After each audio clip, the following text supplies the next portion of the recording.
Bienvenidos a Lidera, Construyendo Sociedades del Conocimiento, esta iniciativa de Fundación Esquipulas para la Paz, Democracia, Desarrollo e Integración y la Fundación Paz Global. Hoy tengo el gusto de conversar y llevarles a ustedes una interesante plática con el diputado Luis Fernando Aguirre, quien nos va a contar un poco más acerca de él también, para aquellos que se estén preguntando quién es Luis Fernando Aguirre, qué está haciendo en el Congreso, pero vamos a hablar también de un tema muy importante para el desarrollo del país, y es toda la realidad de la agroindustria, del agro, el tema del agro en el país, qué significa, qué representa, ¿por qué es tan importante? Bueno, de eso y muchísimo más vamos a conversar en esta edición de Lidera, así que le doy la más cordial bienvenida al diputado Aguirre. Gracias por aceptar la invitación y por acompañarnos. Hola, buenos días. Bueno, buenas tardes, no sé en qué momento van a... En cualquier momento lo van a ver.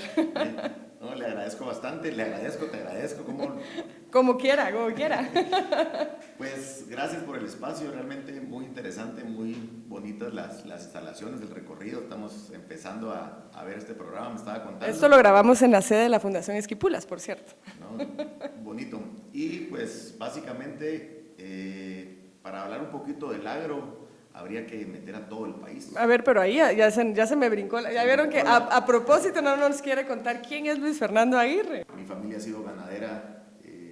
Yo pues nací en finca, soy oriundo de Zacapa. De la hermana República de Zacapa. Mi papá de Jutiapa, entonces sí soy oriente por todos lados. De sangre ganadera. Tenemos todos los amigos que tenemos básicamente en el área de Zacapa, de Jutiapa, se dedican al agro. Hemos tratado la manera siempre de abastecer de alimentos las casas de Guatemala, y en el camino pues nos hemos topado con bastantes dificultades por todo lo que representa ser agrónomo, estar trabajando en el agro. Aquí es bien difícil llegar a la industria. ¿Y cómo pasa de esa historia familiar vinculada a la tierra, a la ganadería, al Congreso de la República, a la política en general? Pues la misma necesidad. O sea, yo tuve varios amigos que fueron diputados que siempre quisieron apoyar y que pues nunca lo lograron. Varios alcaldes que también se dedicaron a intentar ayudar y tampoco lo lograron. Y decidí hace unos años pues participar, ver si lograba llegar y ver por qué es que no se lograban los acuerdos, o por qué es que no se llegaban las ayudas, o por qué es que no se conocían las necesidades. Acuerdos, ayuda y necesidades del sector agrícola. Del sector agrícola. Y me vengo pues a topar con una campaña atípica. Traté de la manera de aportar en la campaña de la mano del doctor Mulet. Vimos en él una esperanza. Realmente él tenía un plan de gobierno muy enfocado al agro. Pues por cuestiones del destino, nosotros sí, en la bancada entramos 18 diputados, él no logró entrar como presidente, pero sin embargo tenemos las políticas que traíamos. En esas políticas traemos, pues para iniciar con el tema agrario, lo primero es aparecer, y para aparecer lo primero es pues formalizarse y hablar del tema también, porque por eso me interesa que en un país como Guatemala, en una región como la centroamericana, en la que la agricultura sigue siendo una parte muy importante de la economía y del modelo de desarrollo que tenemos todavía vigente, ¿qué significa en realidad el agro cuando hablamos de Guatemala? ¿De qué estamos hablando cuando hablamos del agro en Guatemala? Yo, en lo personal, sí vi en Guatemala, o crecí cuando Guatemala tenía muchos proyectos ganaderos, agrarios que funcionaban, y pues han ido desapareciendo poco a poco porque otros países nos fueron ganando las batallas en genética, en calidad de tierra, en estudios. Nicaragua, Costa Rica, por ejemplo, el mismo Honduras. Entonces hemos venido decayendo. Las fincas que antes eran ganaderas ahora son de palma o son azucareras, porque ya no es rentable. Las personas que antes tenían crianzas de ganado, poco a poco los hijos, al ver que es un negocio que se maneja en efectivo, que es mucho a la palabra, han decidido abandonarlos. Entonces son temas de seguridad alimentaria, porque por ejemplo hace poco se cerraron las fronteras y ¿quién abastecía de alimentos, de carne, de verduras a todo el país cuando estuvieron cerradas las fronteras? Nosotros mismos tuvimos esa seguridad alimentaria. México, Estados Unidos tuvieron que abrir sus fronteras momentáneamente para poder abastecerse a otros países, nosotros no. Y eso poco a poco, si se vuelve a dar más adelante y seguimos en ese camino, vamos a tener los mismos problemas, pues de buscar en otros países lo que actualmente, hoy por hoy, sí tenemos para abastecernos. Bueno, ya es que además, según el censo del 2008, más de 7 millones de personas se siguen dedicando al agro en términos generales, y voy a vincularlo con el tema que usted mencionaba de la seguridad alimentaria y nutricional, porque en pleno 2024, cuando en el mundo pues la ciencia, los avances, inteligencia artificial, todo lo que podamos hablar, ya el ser humano sabe cómo lidiar con el hambre, ya sabemos cómo resolver el problema. Sin embargo, Guatemala es uno de los 5 países que a nivel global pues encabeza las listas de graves problemas de inseguridad alimentaria y nutricional, y eso pues tiene una relación directa al modelo de desarrollo que hemos traído por años, por décadas, por muchísimo tiempo, por toda nuestra historia, pero también, y por eso me parece importante que estemos hablando del agro, porque mucha gente que puede estar allá en su casa está diciendo, ¿yo qué tengo que ver con el ganado, no? Y eso ¿qué tiene que ver conmigo? ¿Por qué debería interesarme ese tema? ¿Qué significa en mi vida? No, y es que aquí en Guatemala hay 700,000 familias que se dedican a la agricultura. Y todos tenemos, al igual que los inmigrantes, todos tenemos parientes que tienen que sea alguna vaca o que tienen alguna finquita de alguna siembra de tomate, de cebolla. El altiplano, tenemos la capacidad de abastecer otros países. El altiplano manda todas las verduras para El Salvador. Y en El Salvador, inteligentemente, como las necesitan, no les importa que pasen ilegal, ellos nada más pasan, cobran un impuesto de $1 por caja de tomate, pues ya están allá, mientras que aquí lo hacemos de forma ilegal, ya, porque no nos damos cuenta de lo que tenemos realmente. O sea, Guatemala es un país muy rico en tierras y no le damos la oportunidad de llegar a la industria. O sea, existen los coyotes, los intermediarios, que tratan la manera de que la persona que está sembrando con la zona no salga de la carretera o no salga de la finca, si ellos son los que más ganan siempre. Los que más ganan siempre. Si realmente una caja de tomates, lo que vale en la finca a lo que llega a valer a un supermercado, 4 veces, 5 veces más del valor del precio. ¿Ya? ¿Por qué? Porque hay personas que realmente le suben el precio en el camino, ¿ya? Y todo lo manejan ilegal, porque todos, por ejemplo, el maíz que viene de Petén, que ingresa a Guatemala, los arcos de la SAT son arcos de corrupción, pues ahí ya saben qué es lo que llevan, cuánto le cobran, van sin papeles, ya los engañan con que les van a decomisar. Entonces, todo eso incrementa el precio. Si fueran legales y si pudieran viajar legales, el precio de la canasta básica automáticamente bajaría, pues. ¿Y qué significa que estén ilegales? ¿Por qué están ilegales?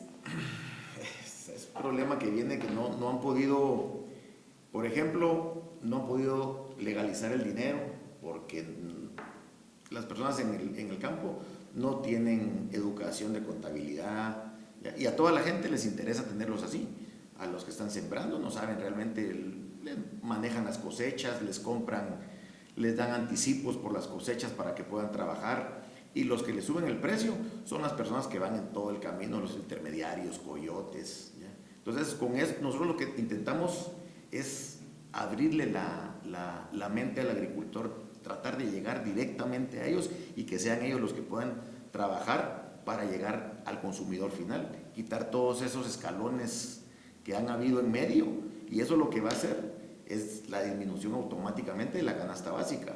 Por darle un ejemplo, en El Salvador le pagan en transferencias a los que le llevan las verduras, y les pagan en cuentas bancarias de cambistas que están en la frontera.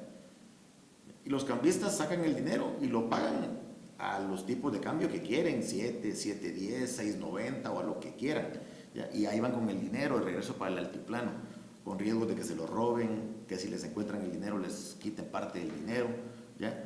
Mientras que cuando se legalicen, ellos van a recibir el dinero automático en las cuentas, a un tipo de cambio de 7.80, 7.90, entonces van a tener rentabilidad, ¿ya? Y ellos en automático, al tener rentabilidad, por supuesto no van a subir los precios, pues tienden a bajar.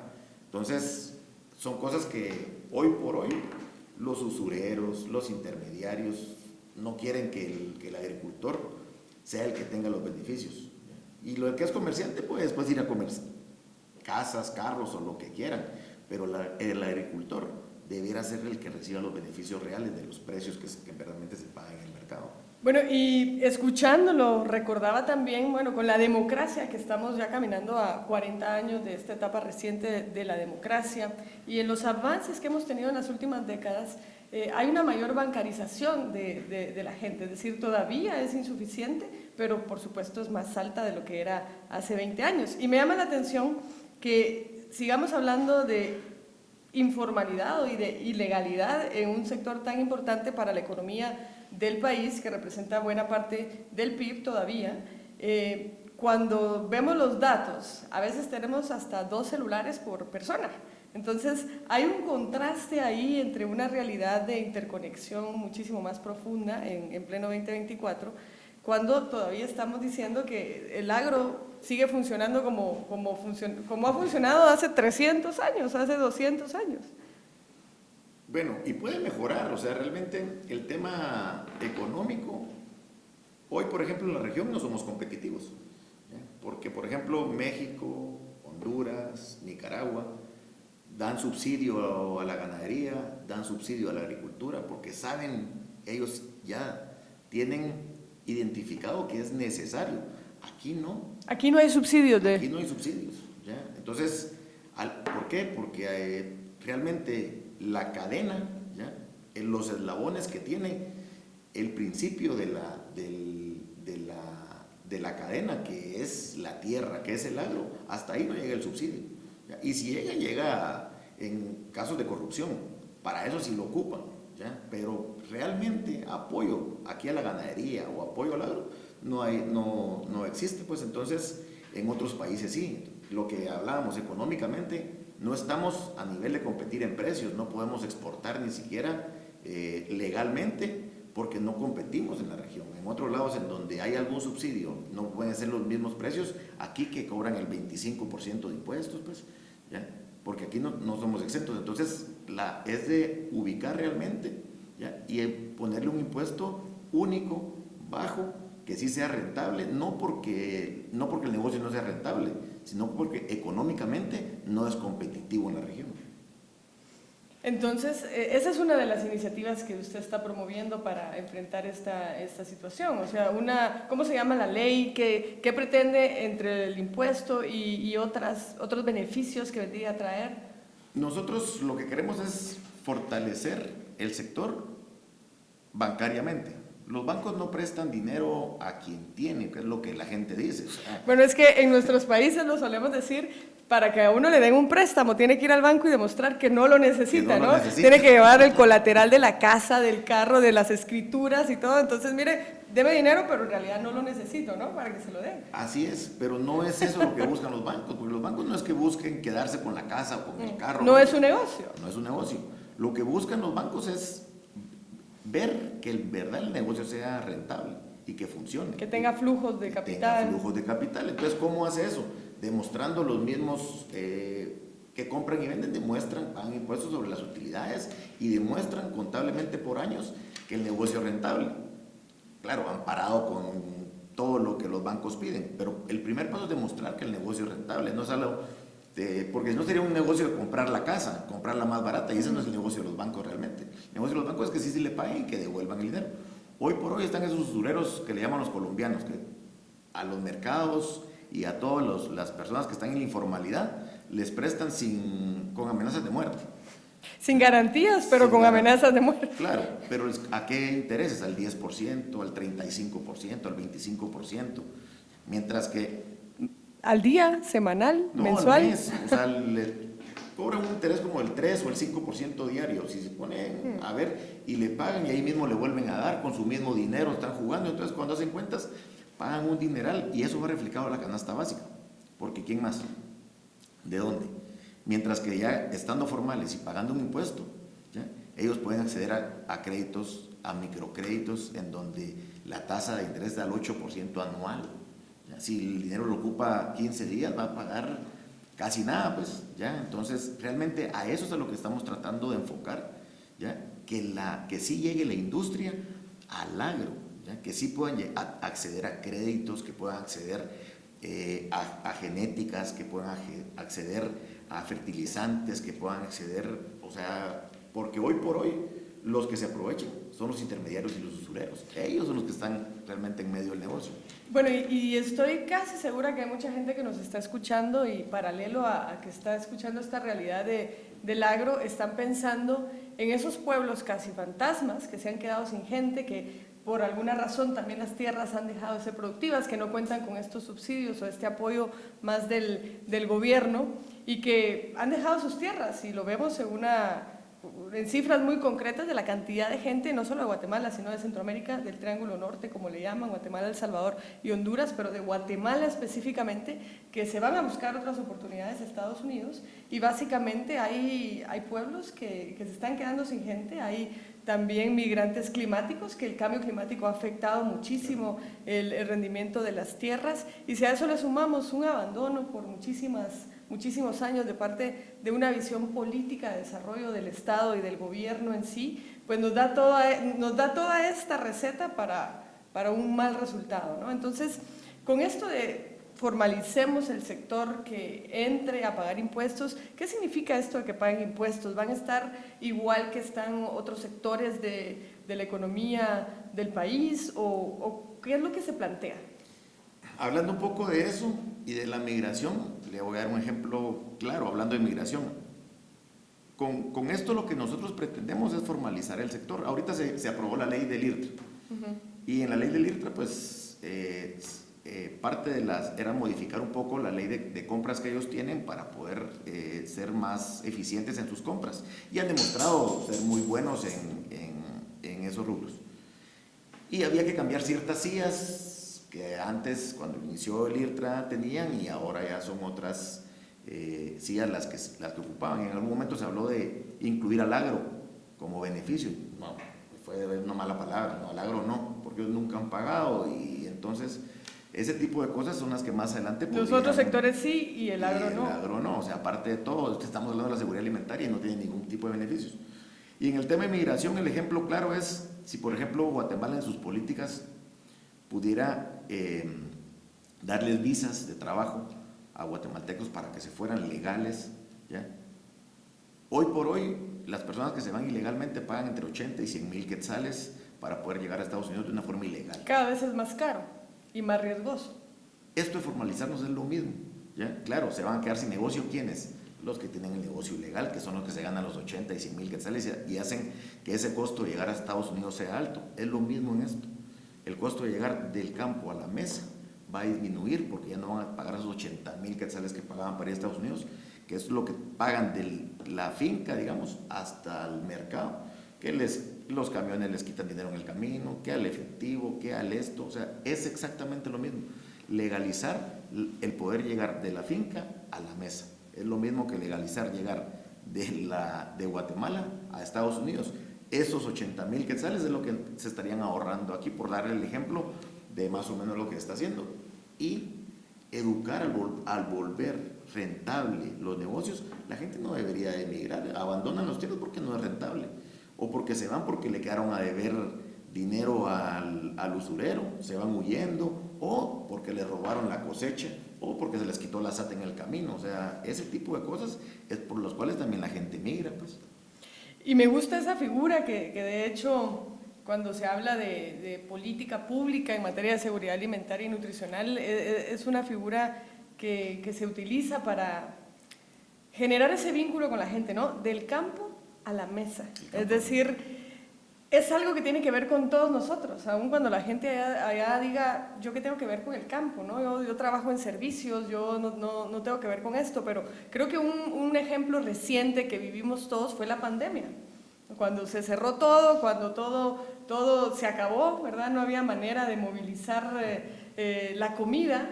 Y yo creo que hasta momentos tan choqueantes como ese nos damos cuenta de lo importante que es el agro, de lo importante que es el campo, de lo importante que es el trabajo de los pequeños, sobre todo de los pequeños agricultores, que son los que no logran resistir esos vaivenes tan fuertes, que además tienen una economía de subsistencia. Ni siquiera es que se estén haciendo ricos con eso, sino que es para subsistir. Yo, por ejemplo, hace poco tuvimos en el Congreso la visita de Mercados Unidos. Por ejemplo, era una asociación, creo que es, que aglutina varios mercados. Había una persona que llegó a manifestar y mencionaba mi nombre y que yo y que esto, pero me llamó mucho la atención y lo tengo documentado. Cargaba un Rolex, pues. Si yo hubiera querido ver a algún agricultor alguna vez con algún Rolex, que ellos fueran los que tuvieran el beneficio de, ya, y dice, no, es que no podemos pagar impuestos, pero cargaba un Rolex. Y no ve a los agricultores manifestando, no pueden porque dejan la tierra. O sea, un día que no trabajen es bien complicado. Entonces, no digo que no puedan manifestar o que lo que estén manifestando sea malo. Al final del día las manifestaciones pues son buenas porque muestran el sentir de las personas. Pero si nos ponemos realmente a ver quiénes son los que realmente ganan, no son las personas que están trabajando bajo el sol, ¿ya? Día con día, de 5 de la mañana a 5 de la tarde. ¿Ya? O sea, es lo que usted dice. Tienen una economía de subsistencia. ¿Ya? ¿Y qué es a lo que se pagan acá los sueldos? Por eso deciden migrar. ¿Ya? Entonces, con este tipo de leyes, es abrirles una puerta para que ellos puedan tener negocios rentables y decidan no viajar hacia Estados Unidos. Las personas que tienen aquí una manzanita y siembran cebolla, por ejemplo, ese negocio es rentable. ¿Por qué todos andan buscando ahí quién las tienen y la van a vender? Pero si al que está ahí se le enseña que él también puede llegar hasta la mesa, él va a tener rentabilidad y ya no va a tener necesidad de viajar, pues. Por lo menos un sector pequeño. Ya algunas otras personas, hay otros lugares que ya también están migrando por estatus. Ya hay algunos lugares que ya tienen el dinero para migrar y ya migran porque ya ahora se volvió tema de estatus migrar. Pero hay un sector que está migrando por necesidad y ese es el sector al que queremos ayudar. Y en el paquete de leyes o la visión integral que ustedes están teniendo del agro, ¿cuáles son las leyes que están proponiendo? ¿Es una, son dos, son tres? Nosotros tenemos, va de una forma integral también el tema de salud, ¿ya? Porque ahora, después de esto, lo que tenemos que hacer es una trazabilidad, porque para que no volver esto lavado de dinero, ¿ya? La SAT tiene temas de geoposicionamiento en donde ya sabe qué fincas son, cuántos tienen, quiénes son las personas que pueden y los techos a donde va enfocado. Luego de eso, pues darle trazabilidad, darle inocuidad, mostrarle después a todos la forma en que tienen que trabajar, llegar a tratar de industrializar en distintos pasos. Después de eso, o sea, en medio de eso también vienen temas económicos, en donde ya se les puede prestar dinero, que ellos vean las cuotas bancarias, microcréditos para poder ir avanzando. Pero la idea es industrializar el campo, llegar al punto, paso a paso, primero, que saludarlos y que aparezcan. Que existan, hacerlos visibles. Hacerlos visibles. Luego de eso, educarlos, prestarles el dinero, llevarlos a tal punto de que el de la industria se vuelva una empresa y que sea rentable. Esa es la idea que tenemos nosotros. Me parece muy interesante, sobre todo porque, bueno, recién el 1 de mayo entró en vigencia el acuerdo de asociación entre Centroamérica y la Unión Europea. Regularmente nosotros en Centroamérica somos a veces el primero, a veces el segundo, pero ahí vamos entre Estados Unidos y la propia Centroamérica definiendo quién es el primero o segundo socio comercial. Y la verdad es que en Centroamérica nosotros somos un excelente socio comercial de nosotros mismos. El 33% de las exportaciones más o menos se quedan en casa.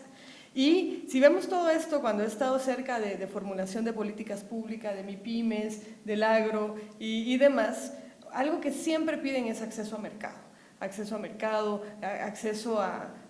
incluso a mejores carreteras para poder sacar sus productos y el acceso a mercado.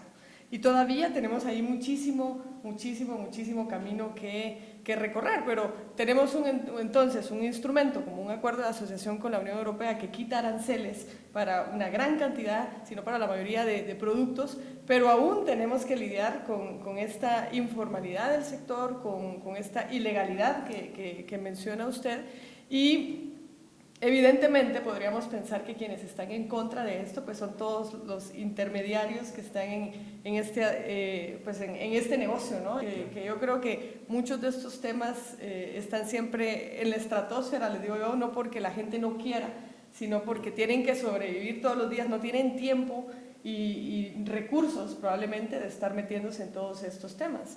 Entonces, ¿cuál cree que podría ser una hoja de ruta? Pasamos por planes de desarrollo, tenemos el CATUM, hay una visión incluso también centroamericana. Yo recuerdo que estando en la Secretaría General del SICA proponíamos que Centroamérica se convirtiera, pero de forma deliberada, con acciones que nos llevaran a eso, en el supermercado, ¿no? En el granero de la región, y no solo de la región, sino del mundo, ¿no? Entonces, hay una gran ventana de oportunidad. ¿Cuáles cree que van a ser los obstáculos? ¿Cómo podemos avanzar más hacia esa dirección? ¿Qué tipo de respaldos han tenido? ¿Cuáles han sido las principales críticas que han recibido estas iniciativas? Pues en todo lo que dice Guatemala, empecemos por eso, Centroamérica es consumismo. O sea, aquí el consumismo, pero también tenemos producción. Lo único es que no hemos podido industrializar esa producción. Realmente la materia prima es la que nosotros, por ejemplo, en el tema de ganado, aquí se va el ganado en pie. Lo mandan para México. Allá lo engordan. Y después nos lo mandan en carne. O sea, y estamos ahí comprando la carne inyectada. ¿Y por qué pasa eso? Porque no tenemos industria. Porque realmente acá es bien difícil llegar a los supermercados. Nosotros, para llegar a los supermercados, habría que ponernos en un régimen tributario de un 35%. Cuando México le quitan aranceles para entrar. Entonces es absurdo poder competir con un 35% más del costo en un mercado que nosotros estamos produciendo. Y que además, si no entiendo mal, el mayor riesgo, digamos, en la crianza de ganado son los primeros meses. Claro, no, y otra, por ejemplo, hace poco estábamos criticando ese tema. ¿Ya? Aquí se puede cosechar frijol y poder abastecernos nosotros, pero entra también un régimen de un 35%, por ejemplo. Y el Ministerio de Economía, al ver que hace falta frijol, firma un acuerdo, dejen que entre sin aranceles. No se puede competir internamente con algo que traemos de afuera sin aranceles. Entonces, si estamos hablando ahora que se volvió novedad o moda la ley de competencias, esto debería ser parte de. Si vamos a tener una ley de competencias, entonces seamos competitivos, pero no lo veamos solo a nivel nacional, veamos entonces la competencia a nivel regional. ¿Ya? Veamos cómo están entonces los sectores en otros países, equiparemos y entonces ahí podemos hacer una ley de competencias en donde todos los países estemos en régimen económico de igual forma, porque no podemos competir, no podemos pensar en hacer una ley de competencias interna, ¿ya? Cuando le favorecemos a todo lo que viene de afuera, pues si nosotros mismos nos estamos matando nuestra industria local. Por eso es que todas estas leyes, todas estas disposiciones, medidas y demás, pues necesariamente deben obedecer a una visión de más largo plazo que tiene que ver con nuestro modelo de desarrollo. Es decir, en nuestro modelo de desarrollo, ¿qué lugar y cómo va a ocupar el agro? ¿Qué lugar van a ocupar los servicios? ¿Qué lugar van a ocupar las carreras técnicas? Es decir, ¿qué tipo de capital humano vamos a formar? ¿Para qué? ¿Con qué fin? ¿Con qué objeto? ¿No? Porque es un todo. Esa ley de rastros que está actualmente vigente, esa ley de rastros dice de que tienen que estar los rastros a la orilla de un río, por ejemplo, para poder tirar sus desechos. Dios mío, eso dice la ley. Eso dice la ley. Entonces, eso ya hay que modificarlo, pues. Esa ley es de hace 50 años. De hace 50 años. Entonces, ya le pasó a lectura una ley que estamos proponiendo. Está ahorita en dictamen de la...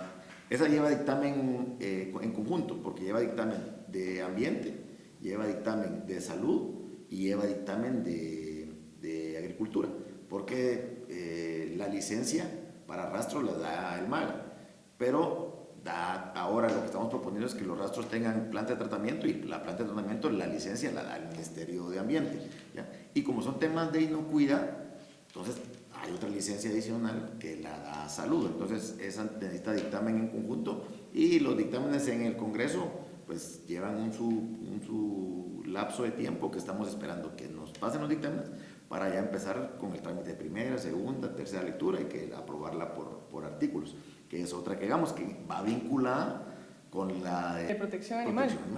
Porque incluso si quisiéramos exportar para Israel, por ejemplo, la forma de sacrificio de ellos es distinta, ¿ya?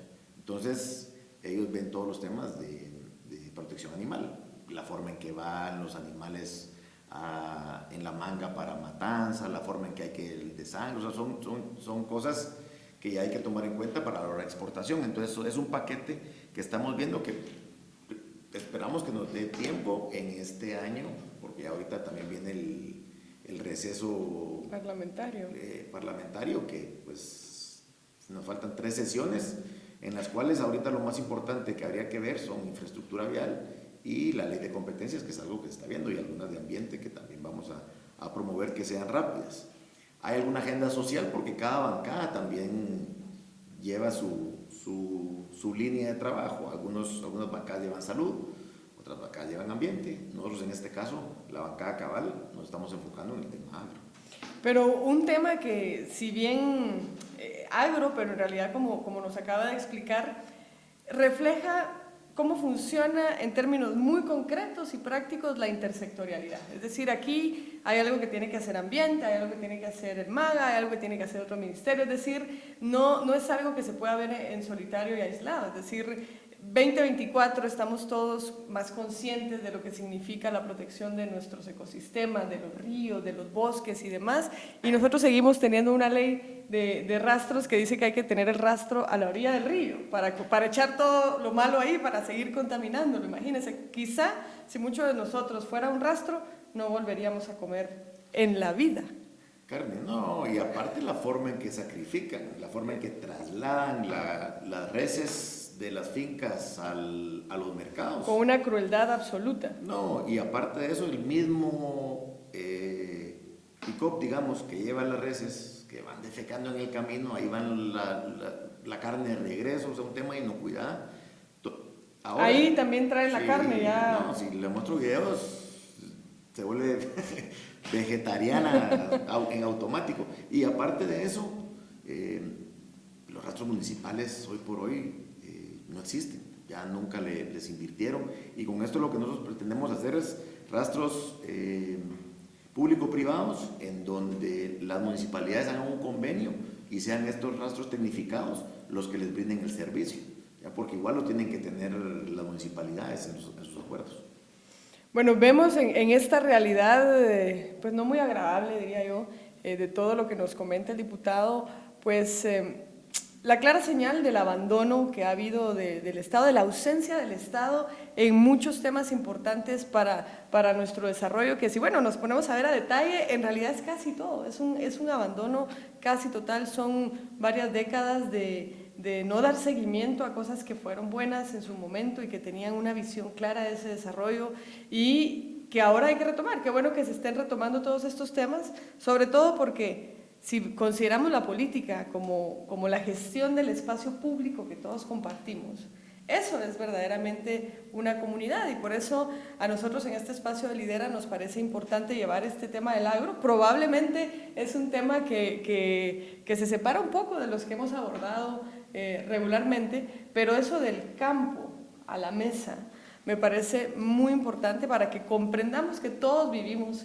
en este país, en esta región, que tenemos que ver de forma integral los temas que afectan más a unos que a otros, pero al final nos afectan a todos, y que hay soluciones para ir dando esos pasos, quizá no tan acelerados como quisiéramos, pero en la dirección correcta de un mejor estilo de desarrollo. Sí, lo que pasa, si bien decía usted, o sea, aquí también lo que ha faltado es voluntad política, ¿ya? Porque han prevalecido otros intereses o las agendas se vuelven largas, y el tema dentro del Congreso es una mecánica muy dinámica. Nosotros hace poco me decía un diputado, es que la agenda de ustedes va cambiando rápido, pero porque estamos encima de, porque queremos ir avanzando, porque realmente yo creo que la coyuntura del país lo está permitiendo. Pero en otras, hablaba con otros diputados y otras las legislaturas no han ni abierto las puertas del Congreso, nadie sabe lo que está pasando adentro, de repente se enteran en la prensa de lo que van viendo. Yo creo que el que ahora también las personas estén llegando al Congreso y estén presionando y estén ahora por medio de los teléfonos y las presiones sociales, ¿ya? Esto va a ir cambiando. La coyuntura y lo que ha pasado otras veces también es el ejemplo de esto de los rastros. Al haber 3 ministerios, pónganlos de acuerdo. Es difícil, es difícil.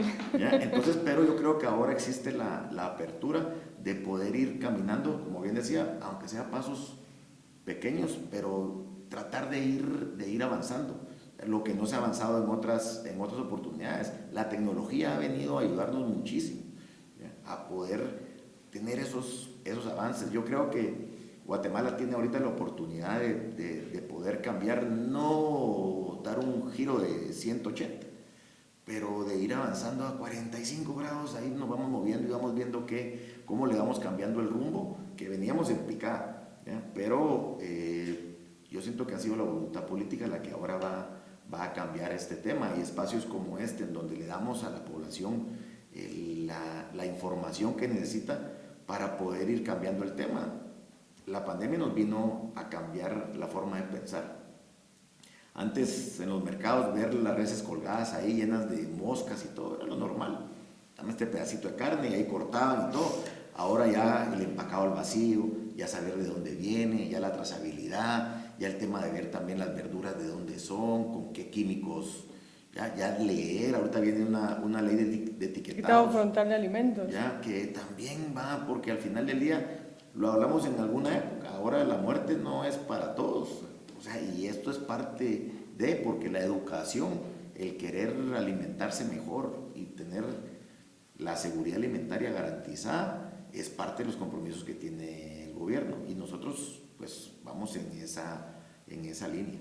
¿Y qué pasa para los que seguramente están de acuerdo con nosotros en todos los temas que estamos abordando en este momento, pero que también dicen, como demuestran algunos estudios, que la ganadería en sí, por ejemplo, es uno de los factores más contaminantes o que más contribuye al cambio climático? Es decir, ¿qué están pensando ustedes para tener una ganadería también más adecuada a nuestros tiempos, en donde podamos corregir todo aquello que quizá no es que tal vez no lo sabíamos, ¿no? No lo sabíamos hace 20 o 30 años, pero que ahora se ha demostrado que la extensión de la frontera agrícola, por ejemplo, de la frontera por el ganado, etcétera, etcétera, es también perjudicial para nosotros? ¿Cómo están viendo ustedes ese tema en sintonía con el ambiente? Este es uno de los siguientes pasos, la tecnificación, y aquí no tenemos que inventar nada. Realmente hay países en Europa, en Estados Unidos, que ya tienen mecanismos que es de copiarlos. Nosotros ahora, antes fumigábamos con lo que tuviéramos al alcance, ahora no, ahora ya con toda la tecnología que hay. Antes, por ejemplo, para tener 100 cabezas de ganado ocupaba una caballería, ahora no, ahora ya lo puede hacer en 3 manzanas, en 4, o sea, realmente la tecnificación, pero es por lo mismo, a la gente del agro no le llega, entonces siguen utilizando los mismos productos, siguen utilizando las mismas extensiones de tierra, y la tierra poco a poco se va desgastando, ya no tiene los mismos nutrientes, ¿ya? Pero como no es rentable, sigamos así hasta que se acabe, porque no les llega la tecnología, porque no les llega la sabiduría. Entonces, porque la tierra también hay que abonarla. Nosotros tenemos un plan de fertilizantes que queremos ver si el gobierno de este año logra entregar fertilizantes antes de las lluvias, porque viene la primera cosecha. Y ya empezaron las lluvias. Ya empezaron, y este año va a ser complicado.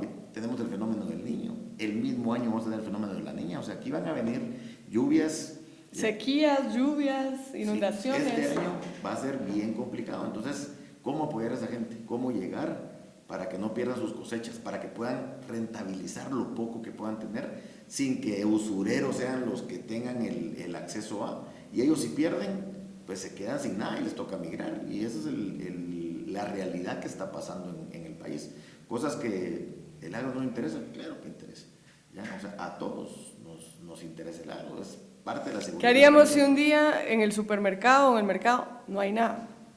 ¿no? Y Guatemala produce de todo, o sea, en todas las escalas, ¿ya? Guatemala, somos un país rico, o sea, realmente Guatemala tiene muchas virtudes que tenemos que aprovechar, y yo no estoy en desacuerdo que las aprovechen los intermediarios, pero también moderados. Que no sean asadones, sino que un poco rastrillos. Claro. Que vayan dejando algo para los demás también. Claro, porque el problema es que no se ponen a pensar que están desapareciendo el sector que les da de comer. Están matando a la gallina de los huevos de oro. Entonces, que le compartan un poquito más y verán que se estabiliza, que le demos un poquito de respiro a la tierra. La tierra, aquí estamos cerca de Honduras, cerca de Nicaragua, y las tierras allá se han tecnificado y tienen, o sea, en México igual, comprobado científicamente que tienen más nutrientes. ¿Por qué? Porque han sabido darle ese respiro a la tierra. Aquí no. La tierra también se agota. Claro, la tierra también se agota y la están pique y ahí están, y al final del día después va a ser árido y no van a poder, ya. Y ahora estamos en momento, yo creo que tenemos el momento justo para poder hacer las cosas.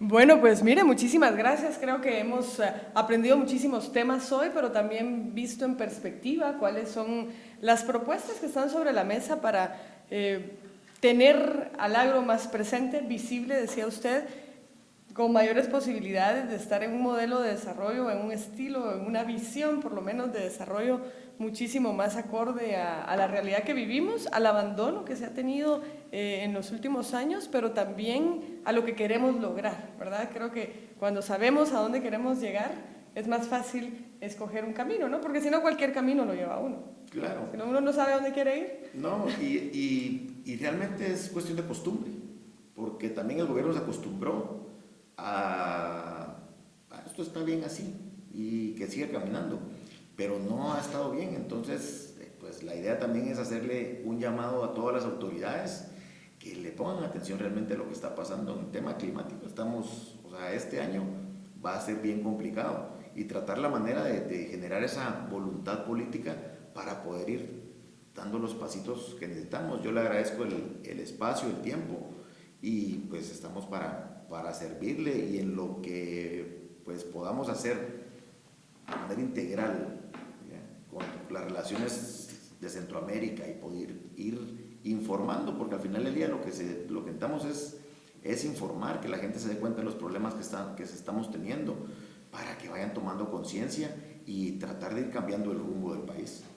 Muchísimas gracias. Bueno, me voy a quedar con esta reflexión en este Lidera, porque la idea es eso, construir sociedades del conocimiento en temas que algunas veces son coyunturales, en temas que debemos comprender mejor. Vamos avanzando en el día a día, hablando de muchos temas que tal vez no comprendemos, o que quizá por eso no nos metemos, porque sentimos que es una realidad muy, muy lejana a nosotros, pero me quedo con ese pensamiento que si lo veo en la oficina, yo lo pongo casi por todas partes, que es como parte de mi mantra de trabajo, que me motiva, y es: nada ocurre sin las personas y nada perdura sin las instituciones. Eso lo dijo Jean Monnet, uno de los padres de la Unión Europea, y siempre me ha parecido tan atinado, porque pues uno puede tener instituciones que funcionen como relojito suizo, si es que hay en algún lado instituciones que funcionen tan así, y personas que no quieren hacer nada, o que no sienten pasión, que no tienen una motivación por cambiar realidades, y no pasa nada.